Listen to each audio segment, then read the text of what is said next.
Welcome to the Jameson Files. I'm your host, Carrie Weber, and it's so great to be back with you as we have an amazing guest with us. Dayna Johnson is with us today. Dayna is a good friend of mine. We've known each other for several years now, right, Dayna? And Many, yes. yeah, and when you're all in the same realm in dentistry and in consulting and working with dental practices, you can't help but become friends when you're on the road speaking and consulting. And for those of you that may not be familiar with Dayna has a consulting company called Novonee, and Dayna's background is pretty incredible as a Dentrix Trainer. Moving into consulting, some of your accolades are Dentrix Trainer of the Year, top 25 women in dentistry. Yes. And so it's a real honor to have you on as a guest, Dayna. Thank you so much for being with me. Well, thank you for having me. When you were talking about me being on the Jameson Files when we were in Hinman, I'm like, oh my gosh, that sounds so fun. And I am super excited to share some experiences with all your audience. Yes. And, for those of you that may be like, what's this Novonee? There are times when I'm talking with practices and their specific need is around getting team onboarded and utilizing Dentrix in a maximized way, and becoming more efficient, more effective in their work, especially in the business side of the practice, with their practice management software. And boy, that's when your name comes up a lot, Dayna, because you excel in your expertise and in your ability to give instruction that's not only helpful for team to learn, but you also help them know how to apply it and implement it, which is the key. So that leads us to today's conversation. Something that you've been talking about a little bit more and more recently is workflows and what that means in dental practices, what practices are struggling with.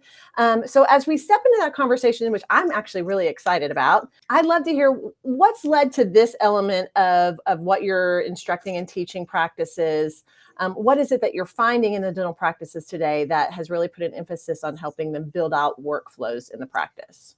Yeah, thank you. It has, there's been kind of these 3 layers that I've been noticing across our industry. New team members coming into dentistry for the very first time. I have several practices, and so do you probably, with new team members who are coming from retail, or they're coming from medical, or they're coming from another industry, right, and they have no idea about how to work the front desk in a dental practice.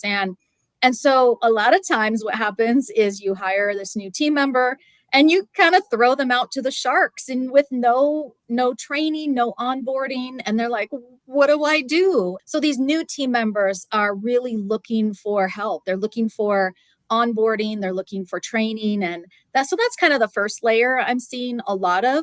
And then we're also seeing a lot of team members, whether they're a dental assistant moving up to the front desk, or maybe somebody that started out as a amazing receptionist and now she's being promoted up to a treatment coordinator, and she's like, I don't know what this job is supposed to do, help me.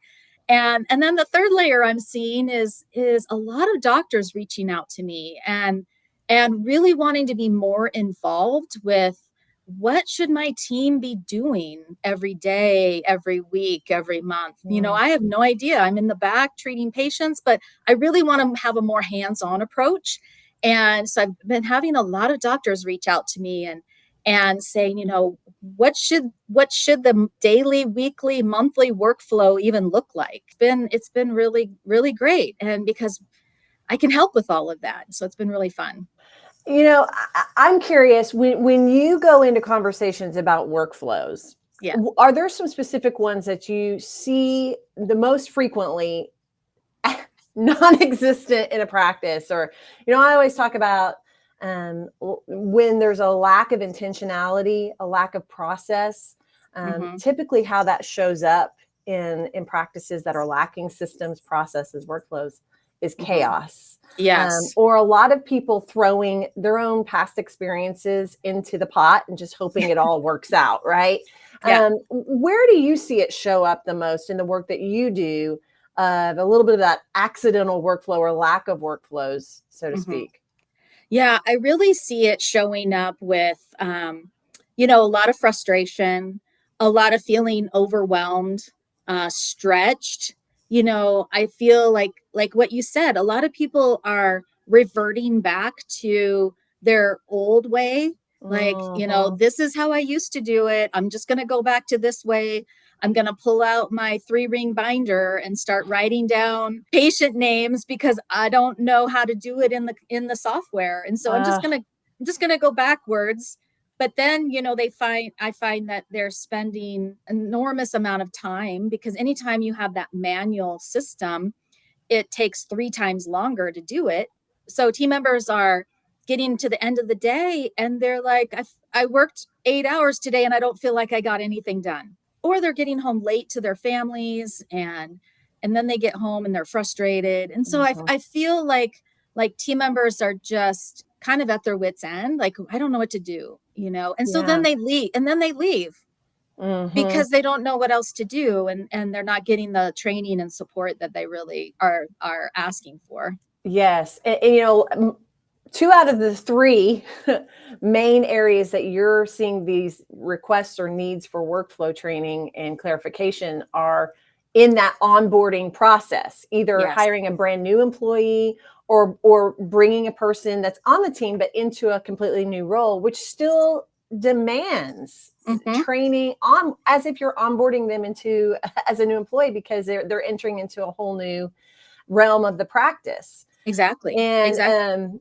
it's interesting. I think you probably say this too, especially when it comes to practice management software or any of the softwares, tools, technology. Hmm. If we were to step into anybody's practice, the likelihood is that they're all only utilizing it at a fraction Hmm. of the capabilities that tool has for them to be efficient Yeah, and successful. for sure. 15 to 20%. Most offices are only using about 15 to 20% of the software's capabilities. Wow. Well, what are maybe 1 or 2 of the things that are huge missed opportunities that you see again and again for those 15 to 20% utilization practices? Yeah, definitely what I see is, really the operational side of the Mm, practice. I talk about that in the weekly, kind of the weekly workflow is the operational side. That is keeping your schedule full and productive, and keeping money in the bank. mm, And so, those two things, being productive and collecting what you produce, is that all happens in that weekly workflow. Most teams that I go in to work with, or maybe I do a practice assessment, or I'm just having a discovery call with a doctor. Most practices do not know the reports or the lists that they can generate out of their own practice management software to find patients that are unscheduled. They have post-it notes all over their desks for their patients that want to come in sooner. So I'm like, I remember walking into an office in Alaska once, and on the back side of the when you walk in, you have cabinets and stuff where all the office supplies are, and there were color-coded post-it notes everywhere. And I'm like, oh. "Oh, that's beautiful. Tell me what that is." And they're like, "Oh, those are all the patients that want to come in sooner." And I'm like, well, you have an Oh. ASAP list for that, right? And so they just didn't even know what the ASAP list was. And so then I see millions of dollars sitting on the treatment manager of patients that have unscheduled treatment, and they just don't know that these reports or these lists even exist. And so that's where the 15 to 20% comes from, Right. because they just don't know what they don't know. Right. They're barely using it for its scheduling functionality. Exactly. They're barely documenting what they need to have documented in there for each patient record. Right, Um, I know. and, Yeah.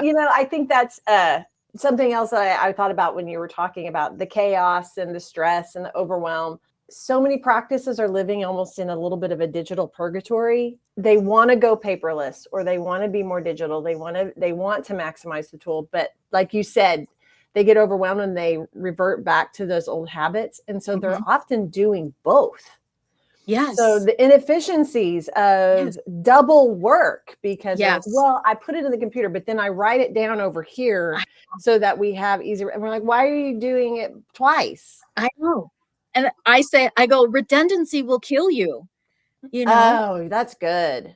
Yeah. Redundancy will kill you. And I think it's, a little bit of a case of that we've always done it this way, Mhm. or this Yes. is the way so and so wants it done, right? Or whatever the case may be. But it's almost like they haven't fully embraced, or they don't fully believe Mhm. in the tool to Yeah. go directly and say, this is where we're going to put it, this is how we're going to do it, and Yeah. eliminate that extra work. And what happens is you have an outgoing, for example, let's say you have an outgoing office manager or treatment coordinator who is now training the new person coming in. Mhm. So your outgoing office manager, she only uses 15 to 20% of the software. And Yes. now she's training your new person. So you're And just passing on the bad habits. yeah, and so your new person now has learned 15 to 20% of what the software can do, but she's only going to retain about 30% of that because we know learning retention is only about 30% unless you have repetition and learning. So Mhm. she's only going to retain about 30% of what she's taught. So now subtract out the 70% that she's already forgotten, so and then there's just this cascading, there's this dilution of knowledge Yes. because of the way that we're training our teams. The And dilution of knowledge. I hope everybody that's watching or listening is understanding, when you when you teach a limited amount to a person and you pass that on, they're only going to retain a limited amount of the limited amount that you taught.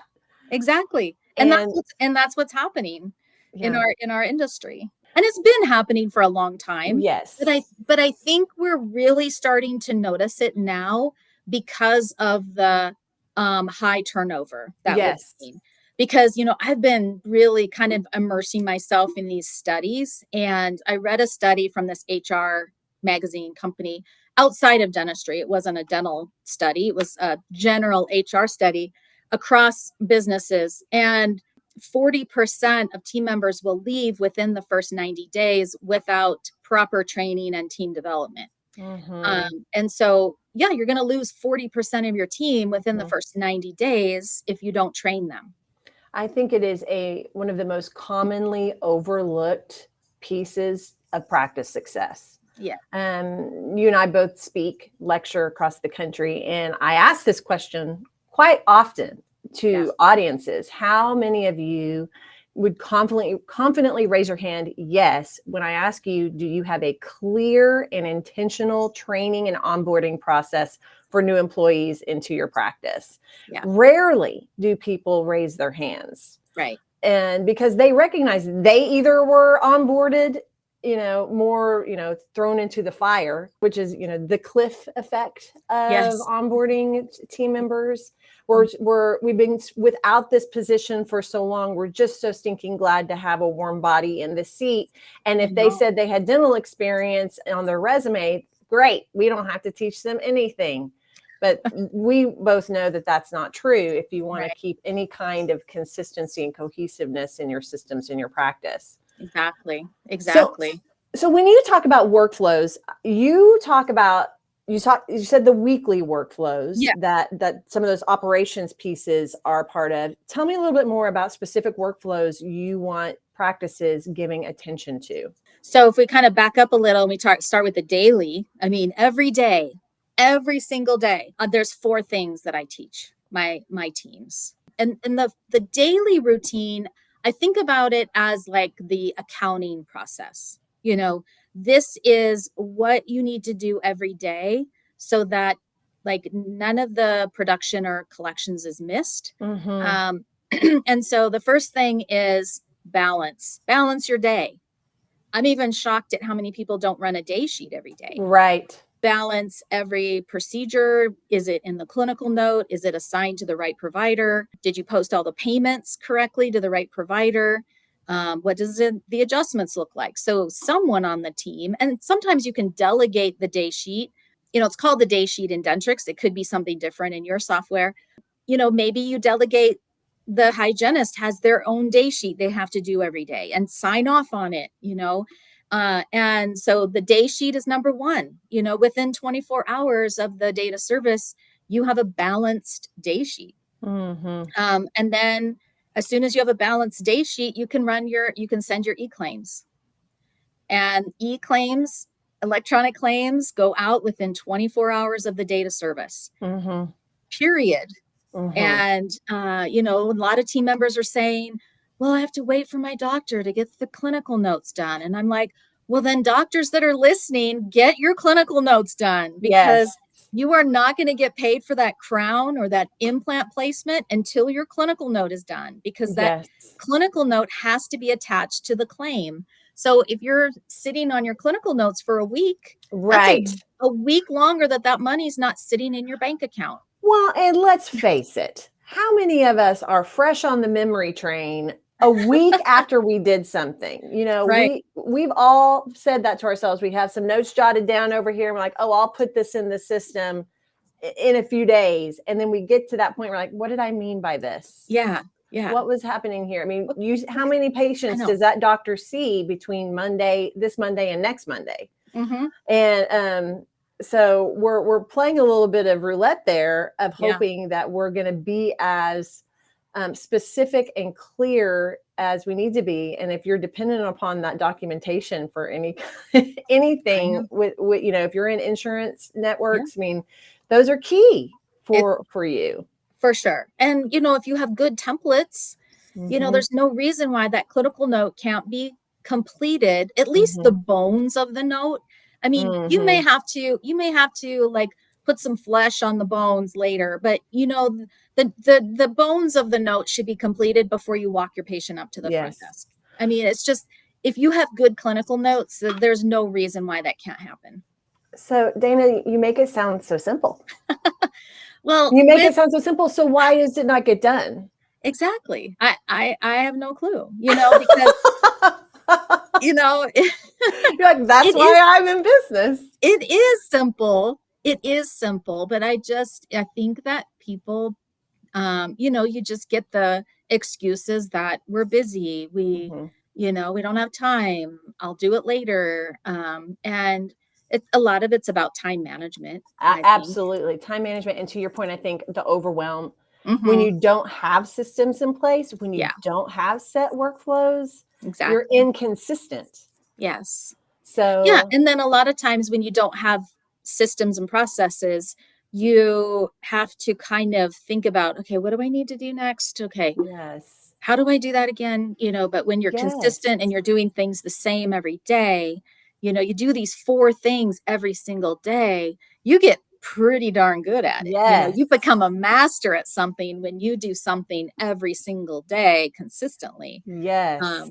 So balance your day sheet, send your e-claims within 24 hours. The third thing is optional, but I do teach it to all my teams, and that is doing what's called allocations. So you're making sure that the payments have been allocated to the right provider.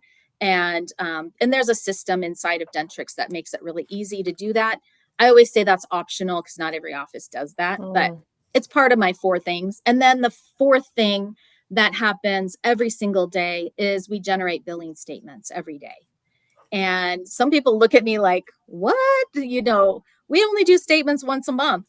And I'm like, great. Every patient is still on a 30-day cycle. Mm-hmm. They're only still getting a statement every 30 days. But when you do it every day, then, you might go through 2 statements today, or tomorrow you might have to go through 4 statements, so it makes it so it's not such a big project. Yes. And so I make sure that that's part of my daily. I love that. Make it a habit. Stay on top of it so that you don't have this snowball occur. And that really reduces the risk of overwhelm. Yes. The risk of falling behind and to stay on top of things. I love that. Yeah. Yeah. So you talked on the weekly piece, you talked briefly about those operations pieces. Yeah. What else? Any other missing pieces on that recommendation front? Yeah, for sure. So the weekly process, it's not so much that you do the same thing every single day, but what Mm-hmm. I do tell my teams is I want you, like if you're the hygiene coordinator, for example, and you have to make sure your hygiene schedule is full, making sure you're following up with unscheduled continuing care patients, hygiene patients, then I want to see like a couple times a week you're spending, 30 to 45 minutes uninterrupted.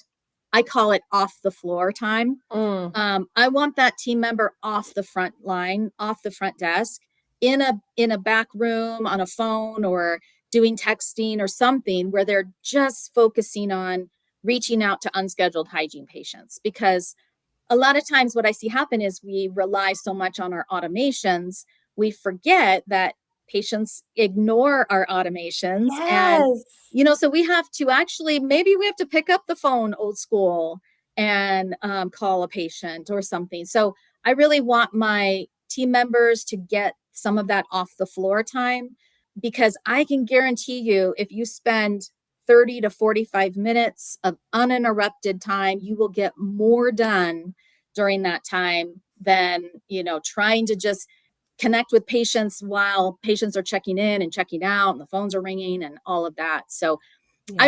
I really try and get my teams to maybe have their own little morning huddle. Like after the main morning huddle, I like my front desk or my admin team to have their own kind of little morning huddle and say, okay, I'm going to spend 45 minutes between this time. I'm going to be in the back room if you guys need me. And then, they can cover the floor, cover the front desk. And if they support each other, then the treatment coordinator can spend her time reaching out to patients that have unscheduled treatment. Yes.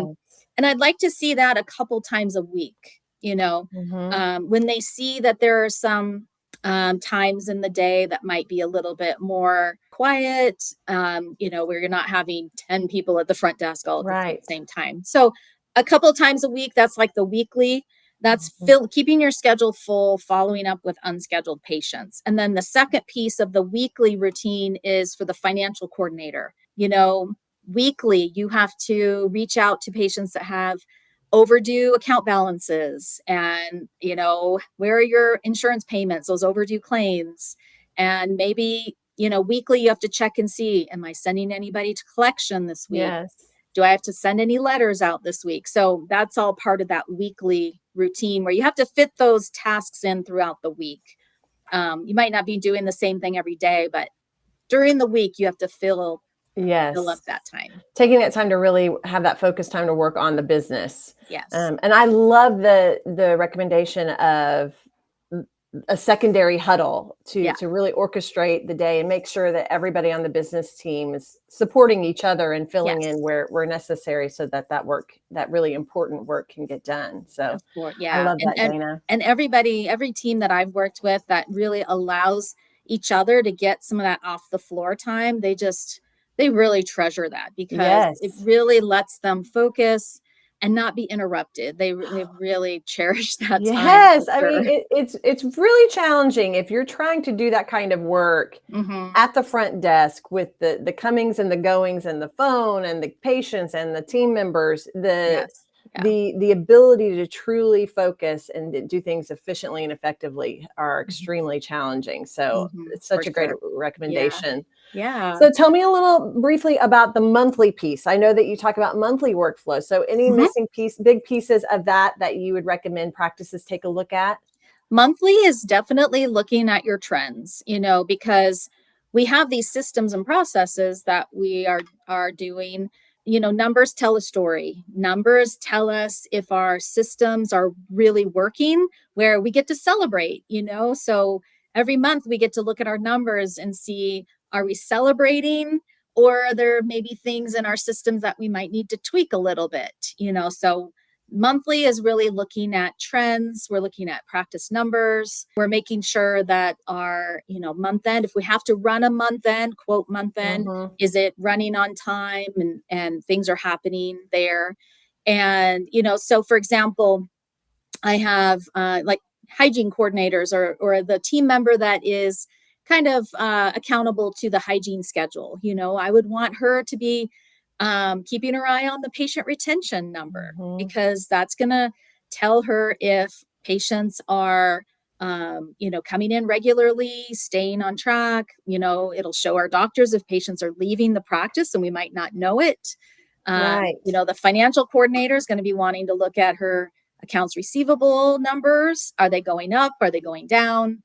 So that's the monthly routine, is really looking at our numbers. Are we celebrating, or are we tweaking our Yes. systems? I love that. I had a great consultant once tell me, inspect what you expect. Yes, And I that love that that. monthly piece sounds like it fits right into his will. Hit what he's recommending is, you have to take the time, and you have to know where to look to see those trends that you Hmm. said, to see Yeah. what your numbers are telling you. So I think that's tremendous. Yes. So the daily, the weekly, the monthly, those are the pieces, workflows that can help your practices be more efficient, less overwhelming, more intentional, and help you stay on track and help you meet the goals that you want to achieve in your practice. I love those recommendations, Dayna. So, any other little pieces before, as we're talking through this, where can they find more information about you, about this kind of instruction or resources that we've been talking about today? Yeah, absolutely. Since this is such a popular topic, I do have an on-demand webinar that anyone in your audience can, just your name and email address, you'll get access to the on-demand recording. And then part of that, they will also have a downloadable tip sheet that will also spell out everything for them. If they want a printed piece of paper or something that they can reference back to, they can have that all for free. And when they do give me their name and email, they will get on my email list.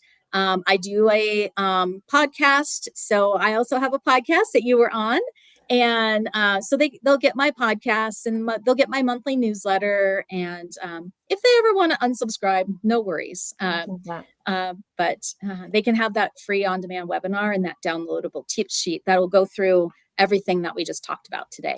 So, is that located on your website, Dayna?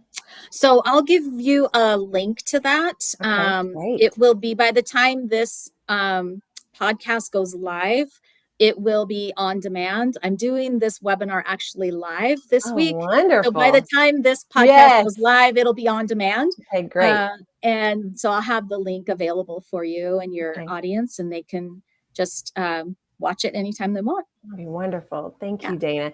So yes, Dayna has an amazing podcast of her very own, the High Performing Team podcast.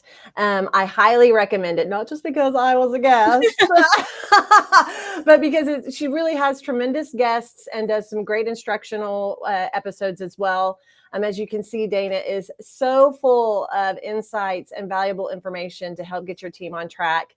And again, I can't sing her praises high enough. You can find more information on her website, novonee.com. Is that correct, Dayna? Correct. Yes. Novonee. Yes. And so I recommend that you go seek her out and her resources. And again, thank you for providing the complimentary resources on the workflows for this audience. I know that will be very valuable to them, and we appreciate it so much. I appreciate you having me on. This was super fun conversation and so relevant to what we're seeing in our industry. I love it. So thank you for being with me and for taking the time. We're so grateful to you. Thank you so much. I appreciate it. And thanks to all of you, to the Jameson Files community, for joining us for another episode. I hope this was valuable to you. If this information and the other episodes you've listened to are valuable, please spread the word, share the Jameson Files with your dental friends and community so that we can be about the business of building healthy, happy lives in the dental profession together. And so with that, be well, and we'll see you next time. Thank you for joining us on this episode of the Jameson Files. Visit us online at jmsn.com. You can subscribe to this podcast on iTunes, Google Play Music, or Spotify. See you next time.